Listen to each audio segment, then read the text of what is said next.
outra ideia. Agora vamos a um pequeno exercício aqui que eu faço no trabalho, né? Premissa 1. Marighella, nós sabemos que ele sofreu um atentado. Só que a revista não coloca essas premissas. Eu é que estou colocando, né, como pensador dentro da análise criminal. Bom, Marighella, se ele sofreu um atentado, né,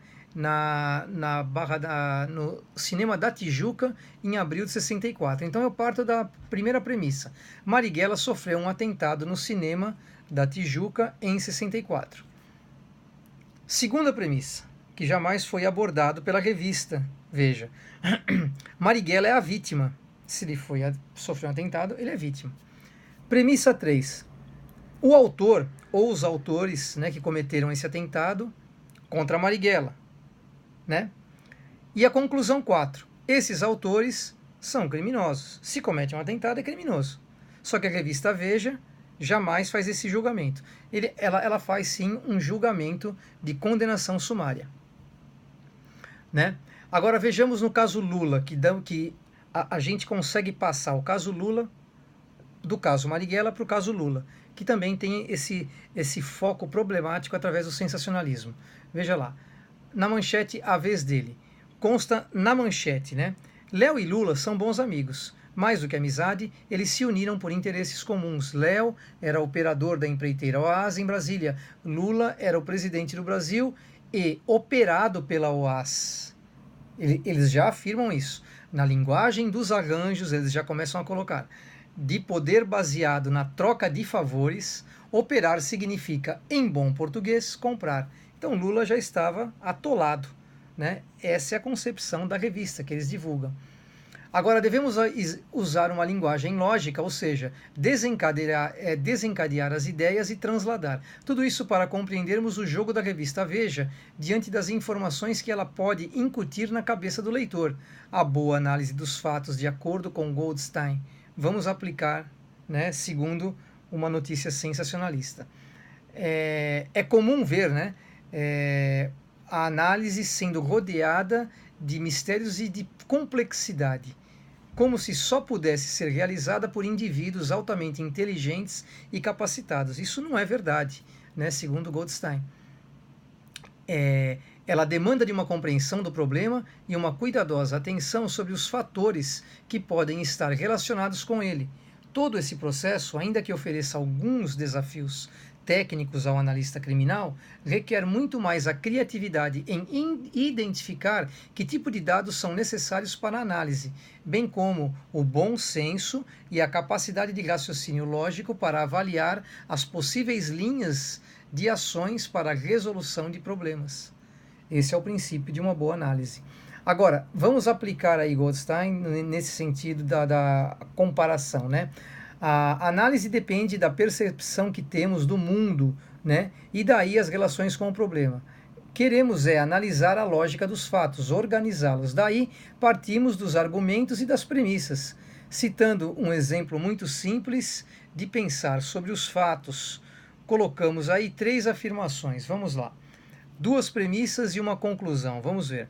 Premissa número 1. Léo Pinheiro e Lula são bons amigos, diante daquela manchete, né? Premissa 2. Mais do que amizade, né? Eles têm mais do que uma amizade. Então, eu posso concluir que eles se uniram por interesse comum. Então, veja bem, através de uma notícia eu posso criar todo um jogo de verdades aí, tá? Agora nós temos, tudo é realmente simples quando passamos a pensar nessas relações, né, diretas. Encontramos pontos aqui e ali e cabe o julgamento de valores. Dependendo do analista, dependendo de quem faz a notícia, enfim, nós estamos sempre diante desses fatos. Temos as premissas e as conclusões. É claro que se trata de premissas apenas diante de um conjunto específico de ideias, mas isso pode derivar com inúmeras premissas e conclusões diferentes. Depende de quem está analisando. Agora temos o jornal Abertura. O jornal Abertura, ele foi na realidade que nós encontramos através do Opera Mundi, né? E ele retratava uma voz contrária que buscava a liberdade, se propunha a debater questões do movimento negro e também a pautar a discussão sobre abertura para a democracia. A realidade é que não tinha espaço para esse jornal, né? Então a luta democrática e muito menos para a luta do negro, principalmente naquela época. E sem recursos, o projeto do jornal Abertura surgiu de uma série de reuniões entre amigos, eles estavam muito ansiosos e queriam levar avante aí o pensamento, mas só teve apenas uma edição e não tiveram condições de continuar com o jornal, né? Aí, em cima disso, é que eu falo da voz do oprimido, né, contra a voz do opressor. Só que o opressor, segundo Noam Chomsky, né, filósofo, linguista famoso, ativista político, e ele tem em sua obra Para Entender o Poder, ele faz uma crítica sobre o modelo de propaganda, o papel da mídia que oferece um padrão de concepção. A mídia sempre vai apresentar aí uma imagem do mundo que defende e tenta colocar na cabeça das pessoas uma agenda econômica, social, uma agenda política dos grupos privilegiados que dominam a economia doméstica e que, portanto, também controlam amplamente a imprensa, né? Então eles sempre têm esse poder. Para entender o poder, isso consta na página 32. Entendemos que nas palavras de Noam Chomsky, que a empresa exerce modelo, né, um modelo de propaganda e influência que bem lhe convier, servindo aos objetivos de uma sociedade como quem seleciona os tópicos, distribuindo as preocupações, enfim, tudo a imprensa manipula e sabe, né? E eles são direcionados com os devidos feitos dentro de uma concentração e uma análise que o leitor não encontra outra saída a não ser concordar, né? É através da ênfase de uma série de outras técnicas persuasivas. Ao leitor desse trabalho, ainda que esteja perguntando a ligação entre a mídia sensacionalista e os fatos estudados na análise criminal, cabe uma ressalva.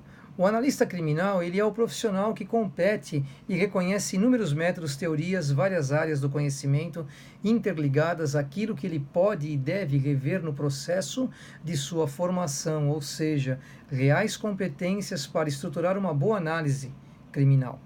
A mídia, ela é informação canalizada e direcionada em sociedade. Ela tem um fim e dela surgirá parte da consciência canalizada e direcionada em sociedade. A teoria, na realidade, é o que rege, na maioria das vezes, as nossas vidas práticas, e isso nós não podemos contestar. Temos uma luz aqui no fim do túnel. Aqui temos a revista também alternativa, né? E ela trata assim a notícia sem realmente dar muita ideia sensacionalista, ou quase nada, mas parece com um boletim de ocorrência. E eu coloquei aqui como curiosidade que poderia ser assim a imprensa no Brasil também, né? Porque aqui tem muito respeito à pessoa, né? O direito, né? A particularidade, né? Enfim, a pessoa ela é respeitada.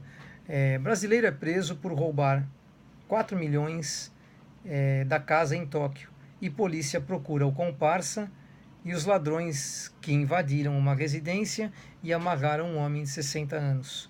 Isso foi na cidade de Musashi Murayama, e a Polícia Metropolitana de Tóquio prendeu um brasileiro sob acusação de invadir uma casa, amarrar o morador e roubar 4 milhões em dinheiro, informou o jornal Sankei deste sábado, dia 21.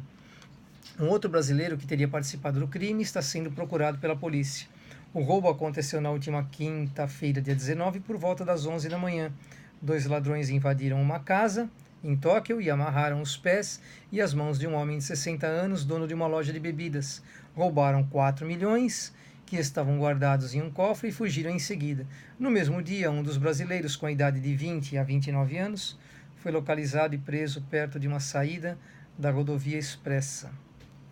A polícia disse que os ladrões tinham conseguido, de alguma forma, informações sobre casas que poderiam ter dinheiro guardado em cofres, visando empresários e pessoas aparentemente ricas, né? O nome do brasileiro preso não foi divulgado para não interferir nas investigações e nas buscas pelo comparsa. E essa é a notícia na íntegra. É muito interessante. Conclusão. Não possuímos nesse trabalho uma solução ao sensacionalismo. Nada que possamos discutir com extensa objetividade, de tanta polêmica que surge de notícias, né? fica difícil discutir a veracidade dos fatos, né?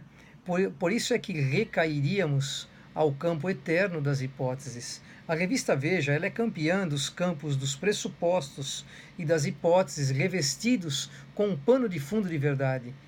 Jornalismo sério e imparcial. Ela sempre vai demonstrar isso, que ela é a dona da verdade. Seria uma eterna disputa de opiniões da emocionalidade, principalmente dentro da subjetividade.